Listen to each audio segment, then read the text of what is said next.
In this tutorial we're going to learn how to make an acid style trance bassline.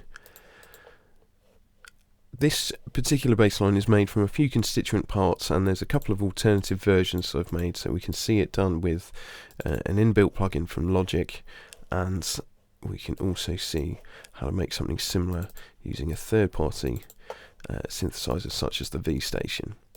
But before we get into that, let's just have a little listen to some of the layers together, actually without the acid parts into it.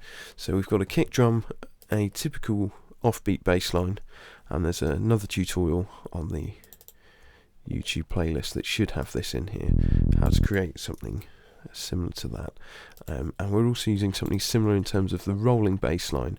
We're just using octave patterns instead, and it's created slightly differently, and we will pick apart how this is made because it is just slightly different from the other rolling bass line that we used, and then these two acid lines and some chords as well. So we'll just start off listening to this basic version here.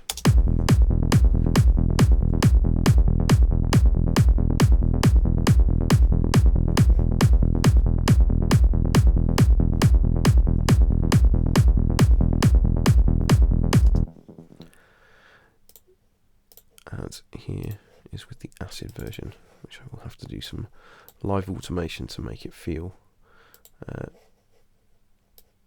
more acidy.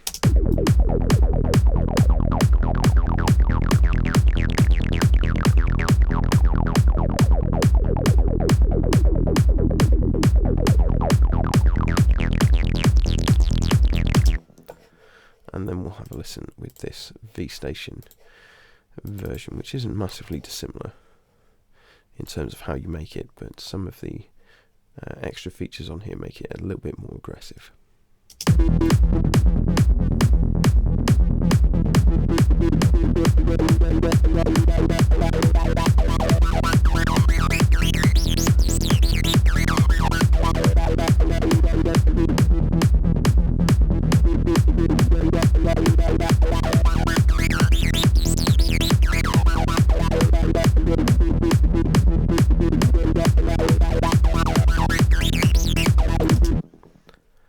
So there are our two acid bass lines that we're going to look at how to make.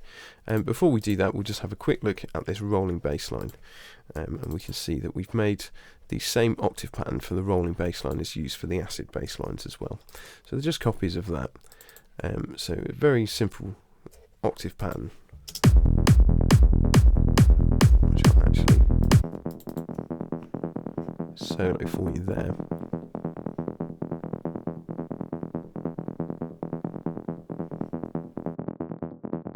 And that's a typical kind of rolling bassline MIDI programming that you'd use for a bassline of that type and that nature. So this bassline has not got that much low energy in it, but it's simply just a saw wave with the ADSR set like this. So attack at 0, sustain at maybe 5%, release at 0, and the decay at maybe 25 or 30% of your ADSR envelope. That's very, very important for the amplitude one as well. So it's very short, very percussive in nature. Cutoff filter is using a 24 decibel per octave low pass filter, and that's closed about halfway. So we'll just have a little look at some of those settings. So we've got just a typical saw wave as the oscillator. With that filter closed about halfway, we end up with a tone like that. The next thing to do is actually to strip away the bottom end. Just load up these plugins here, and then we'll turn them on one by one so we can just see and hear what they sound like when put together. So I'll turn them off there, and I'll turn off that EQ and play that again. So we can hear that's very bassy now.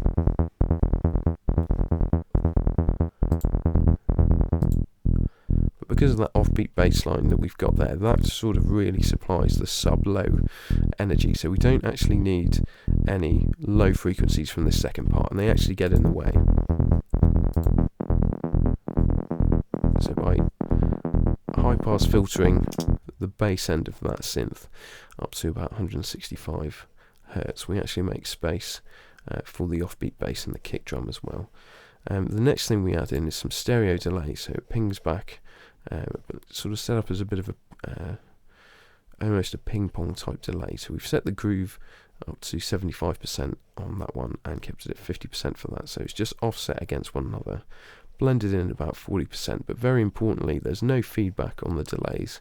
They're just single delays, crotchet delays, and the delays themselves have been high cut, so there's some filtering applied to the delays, so they're not as bright as they should be. They're a bit low in sort of frequency content, and this creates that kind of rolling feel and really helps drive the groove along of this particular line.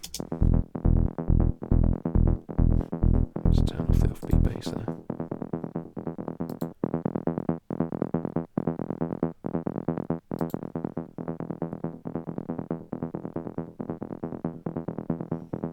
So that's really, really important to the general sort of holistic qualities of this type of bass line.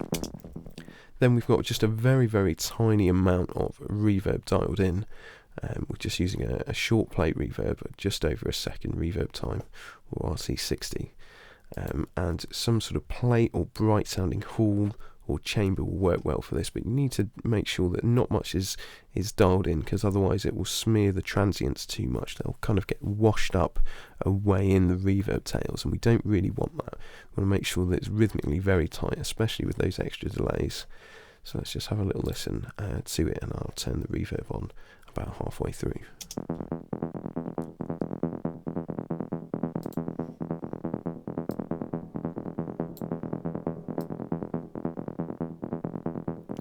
So it's a relatively subtle effect. As soon as it sounds like that, it's starting to smear the kind of rhythmic quality of it. So very, very small or shallow amounts of your wet-dry mix, or however your reverb's kind of set up. We've just got the dry and the reverb output here as two separate faders. And very, very small amounts actually lift the sound and make quite a big difference. And finally, some sidechain compression is dialed in, so it pumps along to the kick drum.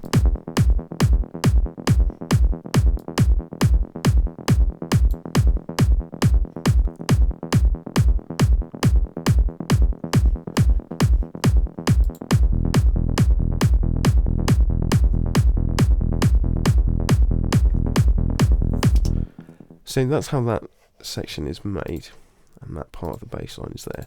And it's really these sort of 3 or 4 layers combined that make up the full bass line and make it very powerful. So we'll just have a listen to the acid line on its own, and we'll just take off all the plugins and just start at what you need to do at the actual raw synth level. Now, unlike previous tutorials where there's no sort of enveloping or modulation being applied to the filters or any of the other sort of modulation options on the synths have been employed, everything's been a static tone and the rest has been sculpted within the inserts. This particular type of bass line and this particular type of synthesis is all about applying modulation to the filter, positive modulation to it.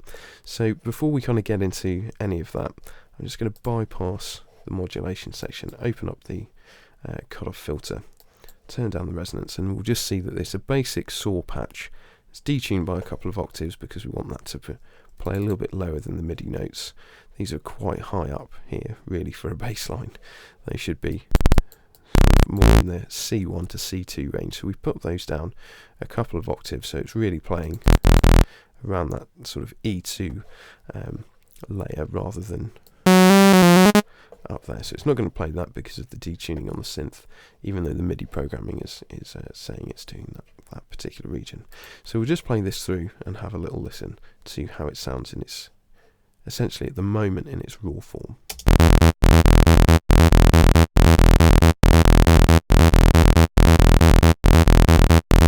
It's a very common saw sounding wave. The next thing we're going to do is turn up the resonance to about 50%, which will really emphasize the resonance frequencies around the cutoff filter. So as that sweeps, there's a big EQ boost at around about the cutoff point, wherever that ends up being in the frequency spectrum. And we're boosting that by quite a lot, so let's have a little listen to that.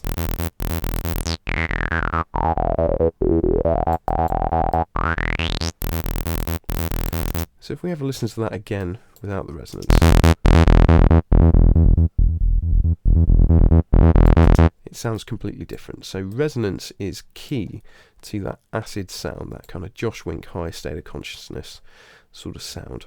Another important factor on this particular type of synthesis is to make sure that you have your synth in mono mode, don't have it in unison, and only have one voice playing, because we don't want lots of detuned saw waves against one another. We just want the one, and the resonance control is really the important element here. So let's have another listen with that resonance turned back up, and I'll automate the colour filter as it goes along.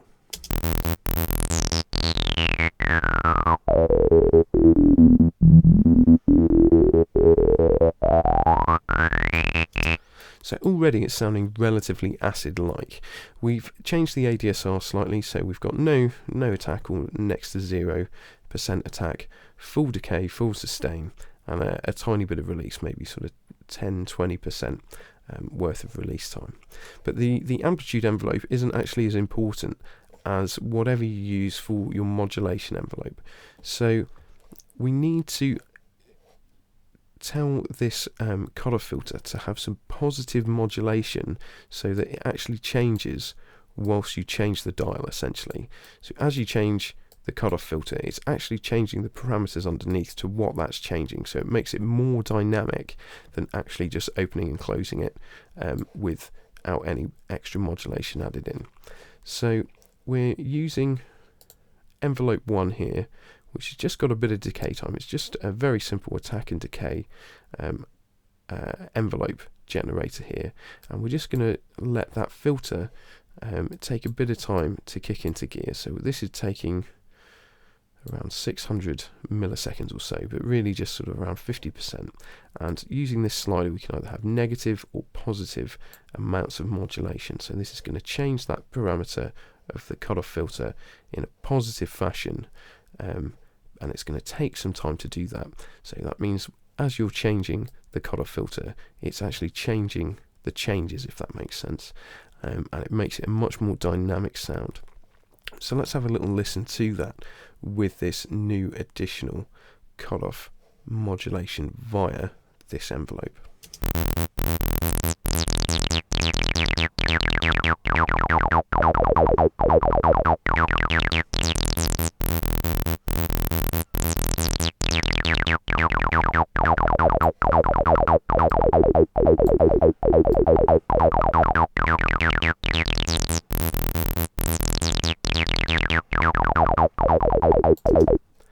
So let's just hear that with it off again.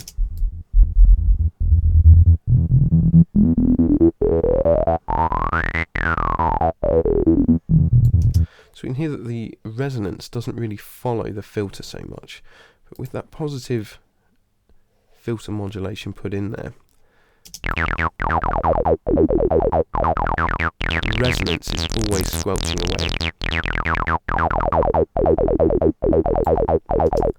And if we increase that, it will get more dramatic.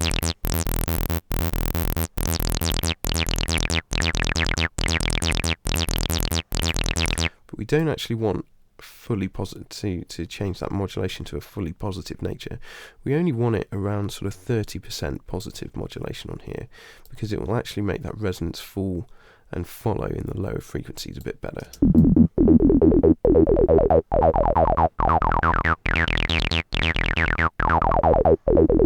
In fact, we could probably pull that down even more. So let's go for around 25.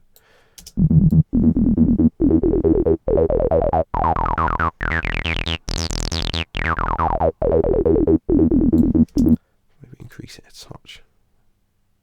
About 30, somewhere in the middle there.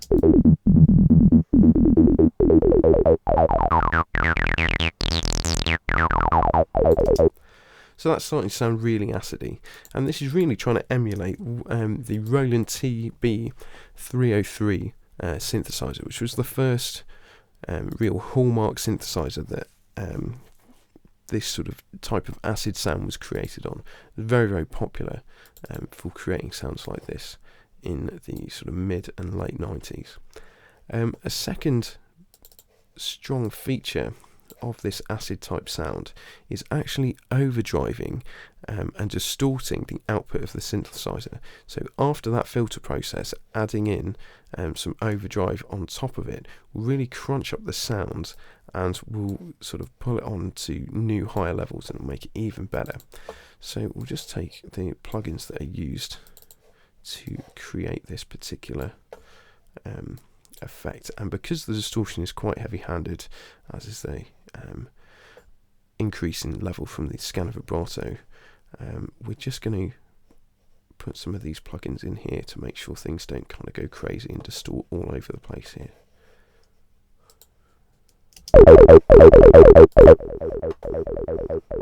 Just going to turn that gain back up a touch. So we can hear that makes the tone much more aggressive anyway, because of the nature of the added volume from overdriving it. But let's just see. I'll just make this window a bit smaller. Let's just see how that sounds with the overdrive when we change that cutoff filter.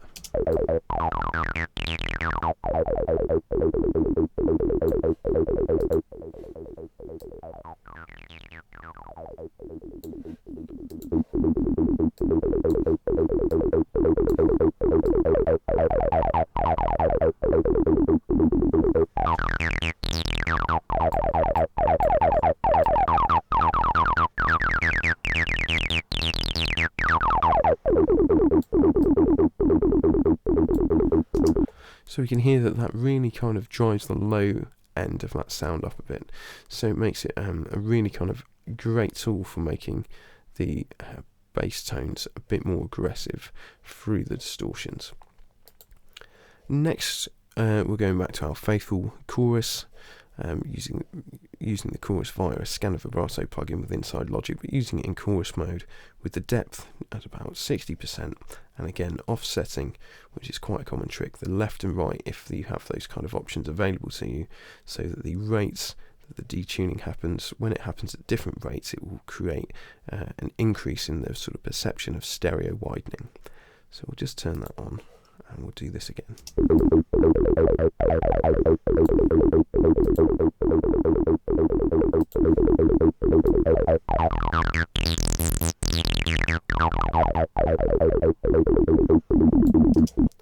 And then finally, some trusty old sidechain compression to make it all bounce along with the rest of the elements. So let's just turn everything back on that we've heard so far and automate this cutoff filter as the playback is happening to really hear that acid effect in motion.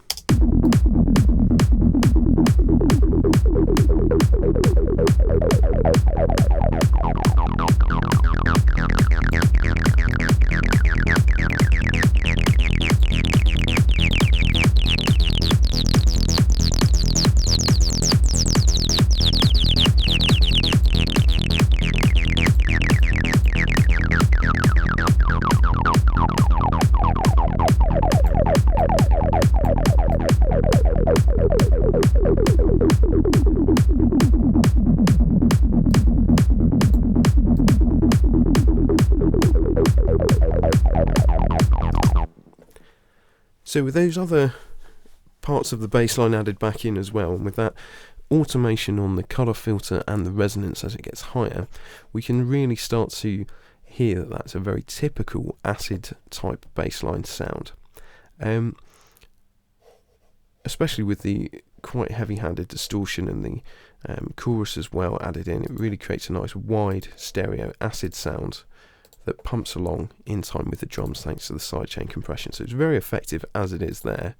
But we're just going to have a little look at the V Station version, which is much more aggressive in nature, because there's lots of different sort of subtle flavours and subtle differences to the timbres with different types of acid bassline. There isn't just one type of acid bassline, there's actually lots of different ones. And if you want to listen to Alan Baker's Confusion, which was the soundtrack used in the film Blade, that is a very good example of a different type of acid bass line that was again very, very popular due to that. Arthur Baker. It was his record called Confusion that made the sound very popular. A different type of acid bass line, very popular alongside the more classic Josh Wink-esque version. So we're running through the different processes here. So we've got the V station patch, which we'll look at in detail in a moment, and then we've got the scan of the overdrive, the scan of vibrato, the compression, some gain, and a bit of EQ as well to get rid of some of the low frequency energy that is incurred via the distortions and the overdrive, both on the plugin itself and as the inserts as well. So that's just a bit of housekeeping, cleaning up the low end in similar fashion to how we did the split band processing in previous tutorials. So I'm just going to again play this back and automate, switch on some of the parameters and then automate that frequency cut off so we can hear the acid in action.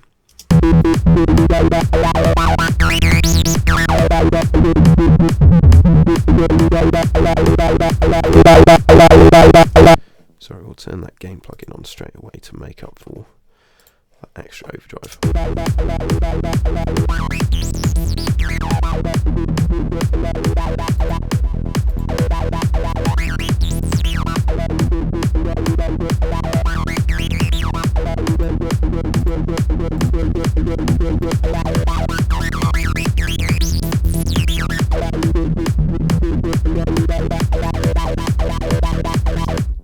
We'll just add in the EQ as well. So.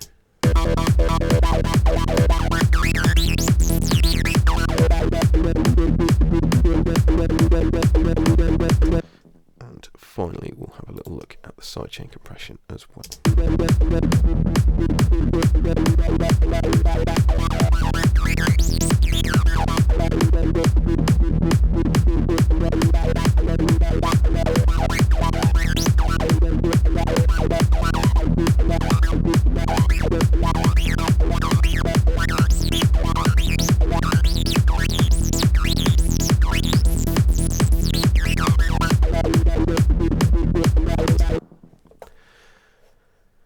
Okay, so we'll just turn off those, we'll get rid of those plugins off screen for a second, and I'll just turn off the scan of vibrato and the overdrive, which are the ones that really make a difference to the tone compared to the V station. We'll keep the sidechain compression on and that bit of EQ nipping out those low frequencies there. And we'll just have a little look at this. So this particular version is actually using two saw waves, one which is should really be in a lower octave, and the second one up here should be in a higher octave. So we'll just listen to each one.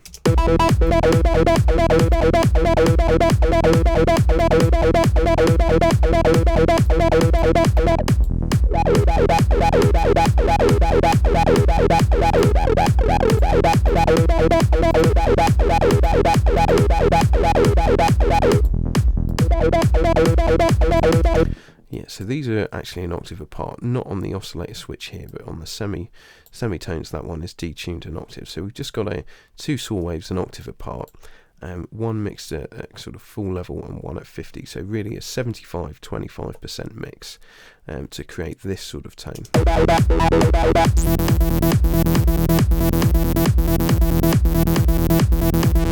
Just take the resonance off from the overdrive.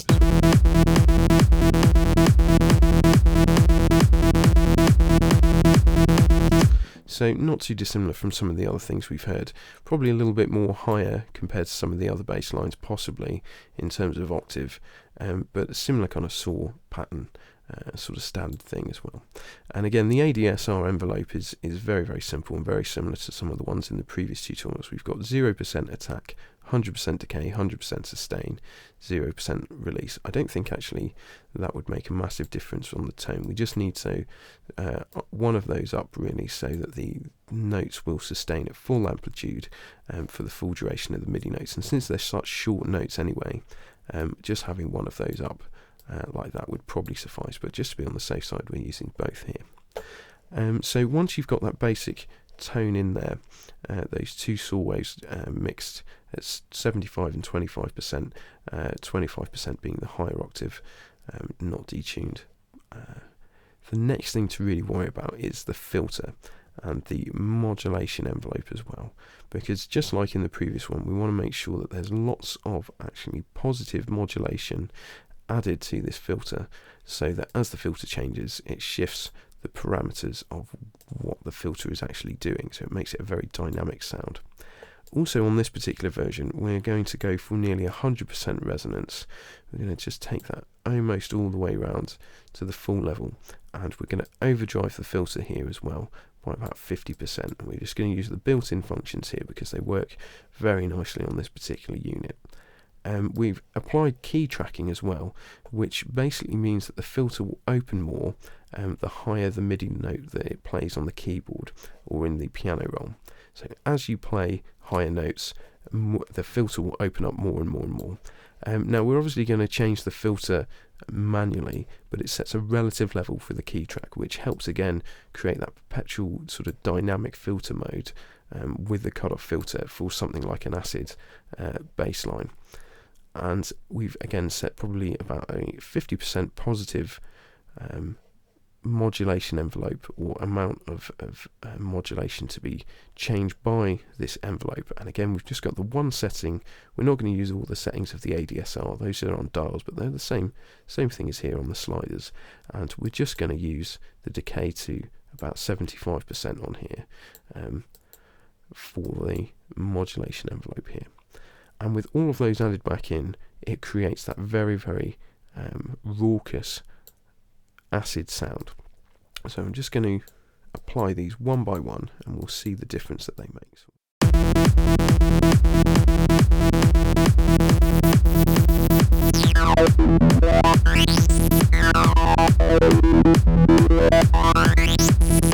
That's sounding quite good already, actually. So then we're just going to dial up the overdrive as well.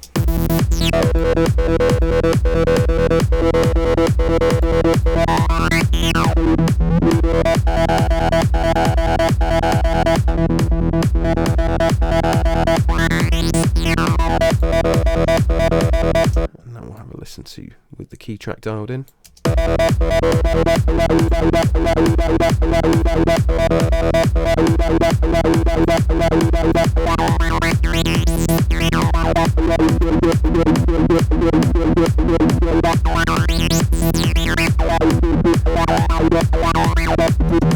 So again, already sounding very, very acidy, and you can hear when you dial that key track in, even keeping the filter static, it just does change the timbre as you add in the key track. So obviously if it's doing that when the filter's static, it is going to be even more magnified, that effect, when you actually change the cutoff filter.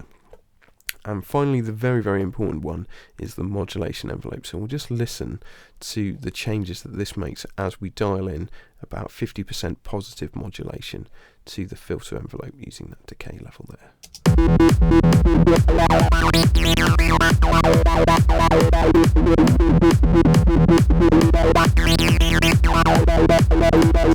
You can hear there, it almost acts as the cutoff filter in its own right, because it's creating some decay for that first part of that filtering to open up, and it's not doing it perfectly in time.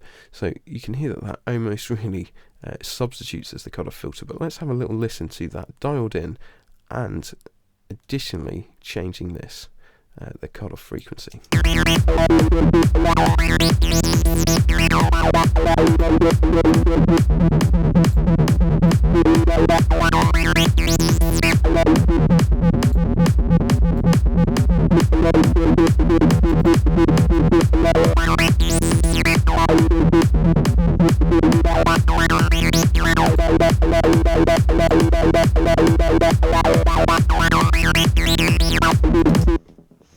So there we have the kind of basic synth patch there.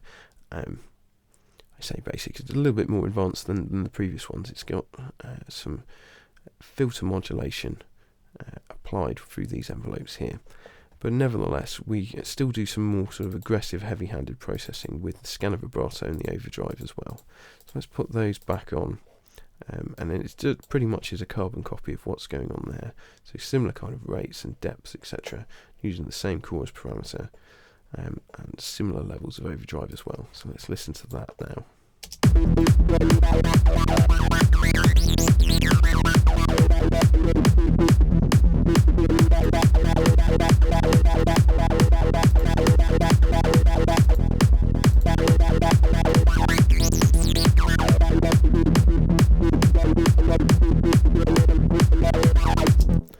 And because these two types of acid bassline are relatively dissimilar, because one's very aggressive and very distorted in nature, and the other one is a bit more easygoing, for lack of a better term, they will actually dovetail together quite nicely. But we'll just have a little listen to this one again to refresh our memory from how different the two tones are, even with the filter automation added in live as well.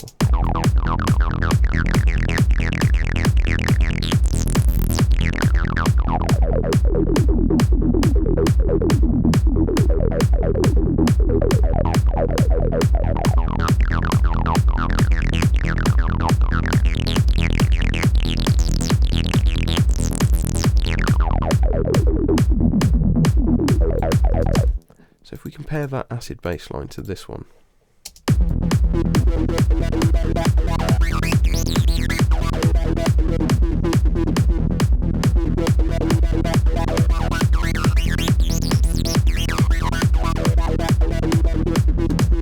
we can hear that they're quite different.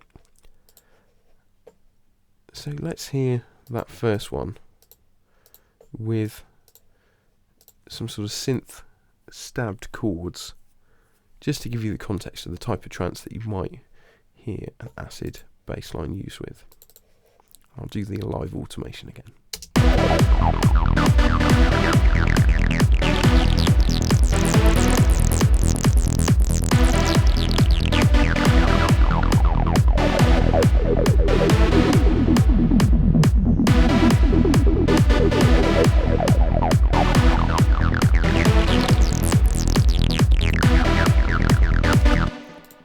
Just substitute that for the V station version.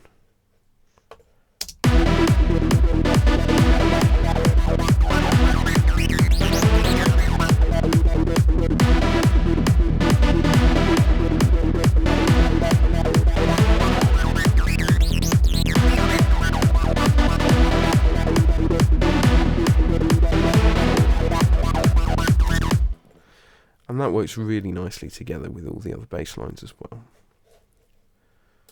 So we're just going to have a listen finally to this section here. I'm going to turn on and program in some automation so that these two work together, and we can have a listen to them both with some automation on the filter cutoff and the resonances, maybe the amount of positive filter envelope modulation added in as well, so we really hear this working nicely as a section. We've actually changed the bass line slightly but kept the chords the same, to hear how the final effect really works on a properly programmed and properly synthesized acid bass line. So I've just made a few alterations to the automation lanes for both the acid saw on the ES2 there and the acid saw bass on the V station as well. And basically the three parameters that have been automated on each synth are the cutoff frequency for both the filters. The amount of resonance is slightly tweaked but not massively, again on both synthesizers, and the amount of filter modulation through the envelope has been changed slightly, which is there on the ES2 and here on the V station. But again, those are pretty subtly automated as well. It's mainly the filter cutoff frequency, but the modulation, changing the modulation envelope depth or the amount of positive modulation that is applied to the filter on both of those does make a bit of a change as it goes through. So let's just have a little listen to this a couple of times.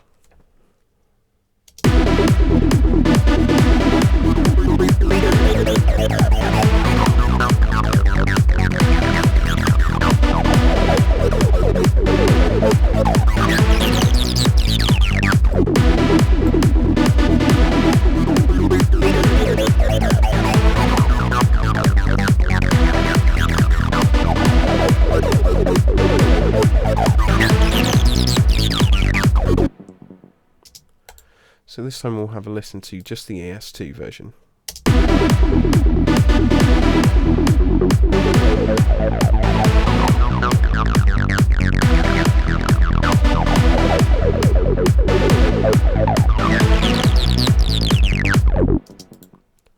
And this time just the V Station version.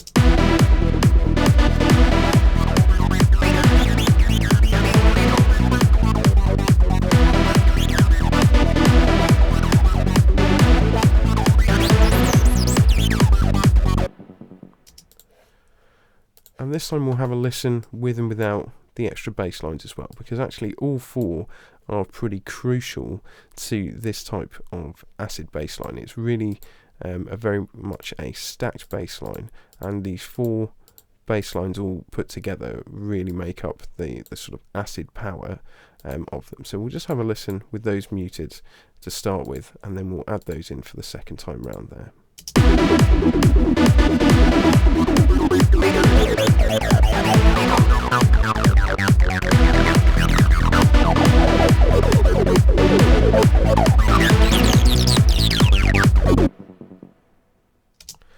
So there you have it. That is how you make a type of acid trance bass line. Now you can obviously deviate from this quite significantly. You can change the different oscillators and change some of the settings, but the common things to remember are that the overdrive is very important, the amount of modulation envelope applied to the filter is very important, and to automate high levels of resonance and filter cutoff on both on any synth that you try and do this with, to kind of really replicate and have a very dynamic changing sound over the course of your MIDI regions. And the automation is really the king part of this acid bass line to get that typical acid sound.